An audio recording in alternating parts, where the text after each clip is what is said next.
Hello everyone. I wanted to talk about the Malibu Stakes and the Brea Stakes at Santa Anita, but these videos are time consuming, and to save time, I'm just going to talk about the picks that I like, and then when the next Derby Trail video comes up, then I'll talk about the entire field. But for now, for today, we're just going to talk about specific picks in each race. So let's talk about the Malibu Stakes and then the Brea Stakes. Ben Tornado is probably the one to beat in the Malibu Stakes based on his runner-up finish in the Breeders' Cup Sprint. However, there is a lot of speed in this race, and he will need to show speed from the rail if he's going to get a good position.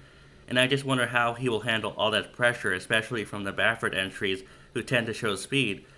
And he's only 3 to 1, so I think we could look elsewhere. Number 7, Stronghold. Earlier in the year, he won the Santa Anita Derby over this course. Months later, he was second in the Pennsylvania Derby, but I could forgive that loss because it came behind a slow pace. Seas the Gray had the lead, and he had a comfortable lead. We can take a look at the race really quick. We catch him turning for home. You see Seas the Gray's on the lead. Stronghold is number 9, and he's moving up on the outside. Look at the fractions, 49.25 for the half, 113.81 for the 6 furlong mark. And it almost looks like Stronghold is going to take the lead at this moment. But Seas the Gray, he reserved so much energy. He knew he was going to fight back. And he fights back, and he takes back the lead. And Seas the Gray is going to pull clear of Stronghold, who put in a good effort anyway. I mean, it's no shame to try to close into a slow pace and get repelled in the stretch run. Stronghold is going to finish second, and he ran well even though he got repelled by Seas the Gray. And I just like the fact that Stronghold has a win over this track at the Grade 1 level, and I think cutting back to 7 furlongs might be good for him. I'm going to pick him on top, and 8 to 1 would be a great deal. The last horse I want to talk about in the Malibu is Raging Torrent, who put up some impressive numbers on Breeze over the summer when he won the Maxfield Stakes at Churchill Downs and Pat O'Brien at Del Mar. But what happened in the Breeders' Cup Sprint?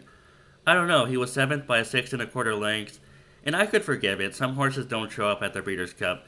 Maybe Raging Torrent will bounce back in this spot.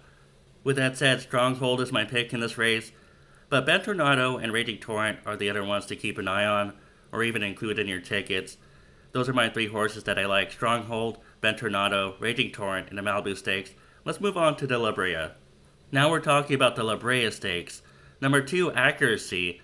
And I wanted to talk about her because it seems like she has improved in her last 2 starts. She has that huge 107 breeze figure from October 19 at Santa Anita when she broke her maiden in a mile 1/16 race. She won by 15 lengths that day. And then she won an optional claimer at Del Mar by 7 1/4 lengths with only a 95 breeze figure, but that's still high. I wonder if Accuracy wants to route.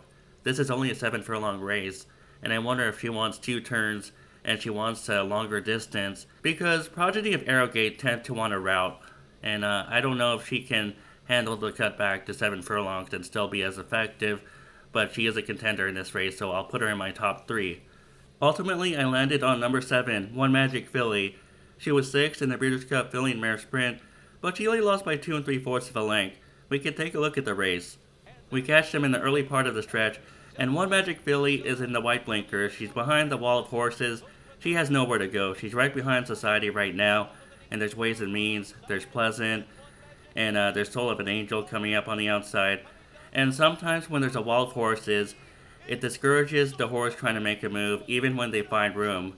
By the time they find room, they're so discouraged from the wall of horses that they don't even move. And One Magic Filly had nowhere to go for most of the stretch, and I thought she ran well, even though she was 6th in the race. And I like the fact that she can be a stalker, she can show speed, and I think she'll be up there probably around 3rd or 4th. And 4 to 1 is a good deal on her. She won a Chillingworth on this course at 6 1/2 furlongs. I don't think 7 furlongs is a problem, and I'm going to make her my top choice based on her effort in the Breeders' Cup Filly and Mare Sprint. The last filly I want to talk about is Sugarfish. She was also in the Breeders' Cup. She was 5th in the Breeders' Cup Distaff, won by Thorpino Anna, so I could forgive that. And before that, she won the Zenyatta Stakes on this course back in September. And she has a win at 7 furlongs on this course back in March when she broke her maiden by 10 lengths. So I don't think cutting back to 7 furlongs in this spot will be a problem. She'll be a mid-pack closer in a race filled with speed, and I think she can hit the board, if not win. Like I said though, One Magic Filly, she's my top choice. She's going to be stalking the pace from the outside, and I think she could get first run on the leaders once they get tired. but I also think that Accuracy can win if she can handle the cutback to 7 furlongs, and I also think that Sugarfish can win, and they will be threats to finish in the board at least. But one Magic Filly, she's my top choice in the La Brea Stakes at Santa Anita. Thanks for watching my video on the Malibu and La Brea, and I'll be back soon with a video on the Derby Trail.